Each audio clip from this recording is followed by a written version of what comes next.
नमस्कार सर्वांना, मी स्वाती सर्वांचे मनापासून स्वागत करते आपल्या या चॅनलवर। हा व्हिडिओ जर तुमच्यापर्यंत आज पोहोचला असेल तर सर्वात आधी तुम्ही सेल्फ लव्ह चॅलेंज डे 1 पासून व्हिडिओ पाहायला सुरुवात करायची आहे। त्याने तुम्हाला क्लॅरिटी मिळेल आणि नक्की आपण काय करत आहोत हे सुद्धा समजेल। आजचा आपला हा व्हिडिओ डे 5 सेल्फ लव्ह चॅलेंजचा आहे। आज आपण इतरांबाबत आपल्या मनात असणाऱ्या रागाला, द्वेषाला, घृणेला, ईर्षेला मनातून काढून त्या सर्वांना माफ करणार आहोत, माफी देणार आहोत। मग तुम्ही म्हणताल, एखाद्या व्यक्तीने माझ्यासोबत अक्षम्य असं वर्तन केलं आहे, मी त्याला कसं माफ करू? पण हेच खरं आहे, सत्य आहे। जोपर्यंत आपण इतरांना माफी देत नाही तोपर्यंत आपण आतून हलके होत नाही, आपण स्वतःला माफ करत नाही। आणि ही रागाची, द्वेषाची, ईर्षेची अग्नी कधी हळूहळू आपल्याला नष्ट करायला लागते हे तुम्हालाच तुमचं कळत नाही।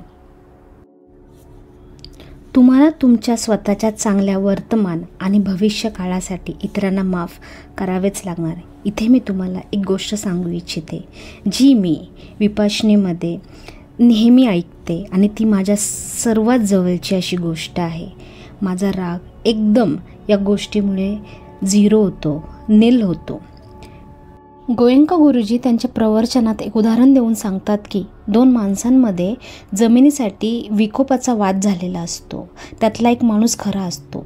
तो वाद नंतर कोर्टपर्यंत जातो। जो खरा व्यक्ती असतो त्याने ती गोष्ट इतकी मनाला लावून घेतलेली असते की तो दिवस रात्र त्याच गोष्टीच्या ह्याच्यामध्ये जळत असतो। दुसरा व्यक्ती मात्र ही विसरून केव्हाच पुढे गेलेला असतो। ही कोर्ट केस पुढे 20 वर्ष चालते आणि नंतर त्यांचा निर्णय खऱ्या माणसाच्या बाजूने लागतो। तो माणूस खूप खुश होतो आणि बोलतो, मला हे माहीतच होतं, केसचा निर्णय हा माझ्याच बाजूने लागणार होता। मग जर माहीत होतं तर आयुष्यात ती 20 वर्ष का जळण्यात घालवली? त्या व्यक्तीने 20 वर्ष त्रास, त्रागा, राग, चिंता सतत मनात निर्माण केली आणि तो त्याच्यातच जगला। ती घटना फक्त एकदा घडली होती, तीही भूतकाळात, पण त्याला वारंवार आठवून त्याने त्याच्यामध्ये हर्ट निर्माण केला आणि ही घटना पुढची 20 वर्ष जिवंत ठेवली। त्याच्याकडून जी चूक झाली, तो व्यक्ती पुढेही गेला आणि व्यवस्थित त्याचं आयुष्य जगत होता। तात्पर्य या गोष्टीतून असे मिळते की कोणतीही दुःखाची घटना एकदाच होते, पण आपण त्याला वारंवार आठवून त्यातलं दुःख कमी करत नाही, त्यातला हर्ट क्रिएटच करत राहतो, त्याला वर्तमान आणि कित्येक वर्ष कॅरी करतो।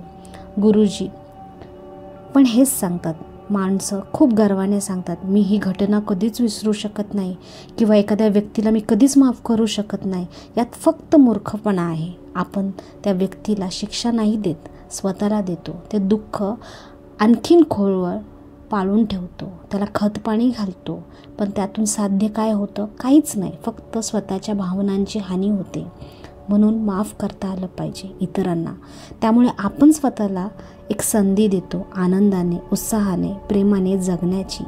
भरलेला माणूस सतत उदास राहत असतो, ईर्षेने आणि बदला घेण्याची वृत्ती ठेवतो, पण शेवटी त्याच्या हाती काय मिळतं? काहीच मिळत नाही। सो आजची आपली डे 5ची सेल्फ लव्ह चॅलेंजची प्रॅक्टिस फॉरगिव्हनेस म्हणजेच माफ करण्यावरती आधारित आहे। आपण स्वतःला माफ करायचं आहे, त्यासाठी आधी आपल्याला इतरांना माफ करावे लागणार। आजचा टास्क असा असणार आहे की किमान तुम्ही 5 व्यक्तींची नावे आज लिहून काढायची आहेत, ज्यांच्यामुळे तुम्हाला खूप जास्त पेन किंवा त्रास झालेला आहे आणि तुम्ही काहीही केलं तरी त्यांना क्षमा देऊ शकत नाही, माफ करू शकत नाही। सतत त्यांच्यामुळे तुमच्या नेगेटिव्ह भावना जागरूक होतात किंवा त्यांचं नाव जरी काढलं तरी तुम्हाला खूप त्रास होतो। तुमच्यापैकी काही लोकांमध्ये ही संख्या कमी किंवा अधिक असू शकते, पण किमान 5 लोकांची तरी यादी करायची आहे। ही ॲक्टिव्हिटी करण्यासाठी तुम्ही एका शांत जागी बसा, निवांत वेळ काढा।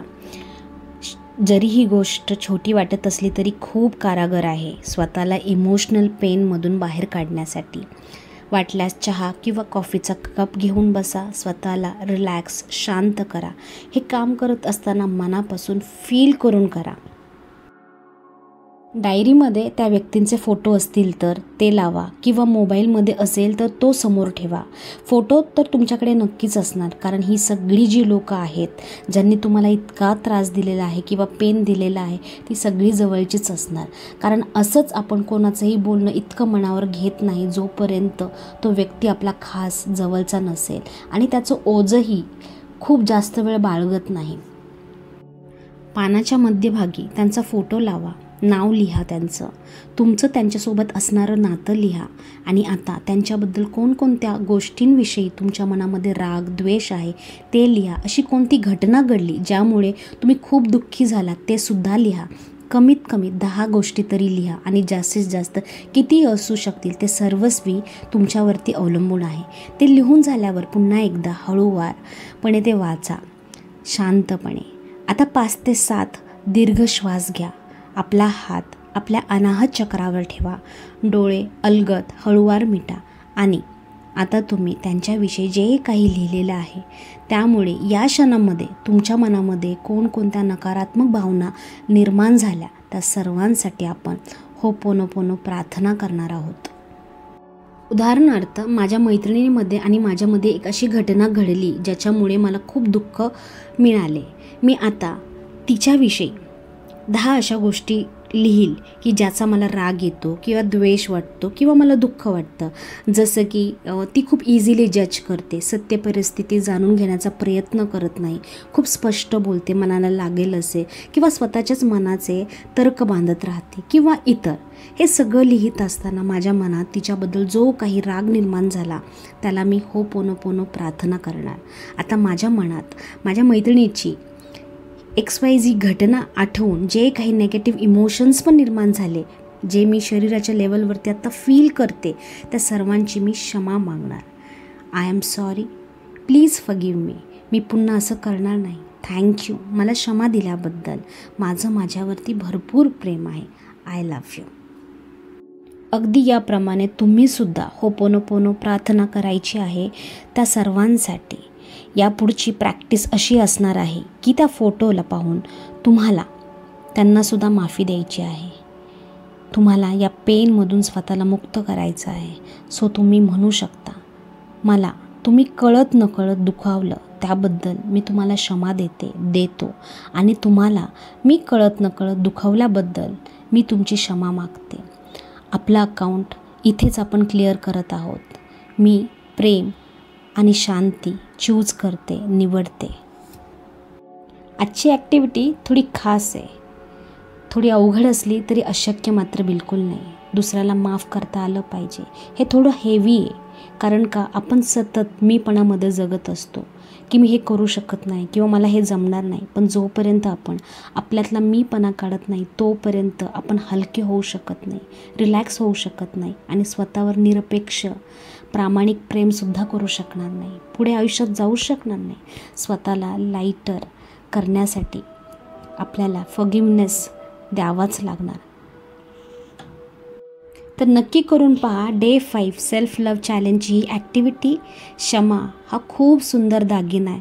हा जो व्यक्ती घालतो त्याला काहीच अशक्य नाही आणि त्याचं जीवन खूप सुखकर आणि प्रेमाने भरलेलं असतं. त्याच्याजवळ अशक्य अशी मनशांती असते. तर नक्की ही ॲक्टिव्हिटी करा. त्याचबरोबर कॉमेंट बॉक्समध्ये डे 5 कंप्लीटेड असे लिहायला अजिबात विसरू नका. व्हिडिओ जर हेल्पफुल वाटला असेल तर तो लाईक, शेअर आणि सबस्क्राईब मात्र नक्की करा. त्याने मला पण मोटिवेशन मिळेल आणखीन छान छान व्हिडिओ तुमच्यासाठी बनवायला. तर आजचा हा व्हिडिओ शेवटपर्यंत पाहिल्याबद्दल मी सर्वांचे मनापासून आभार मानते. लवकरच भेटूयात डे 6 सेल्फ लव्ह चॅलेंजसाठी. तोपर्यंत स्वतःची भरपूर काळजी घ्या, स्वतःवर निरागस प्रेम करत राहा आणि खूप खूप खूप आनंदी राहा.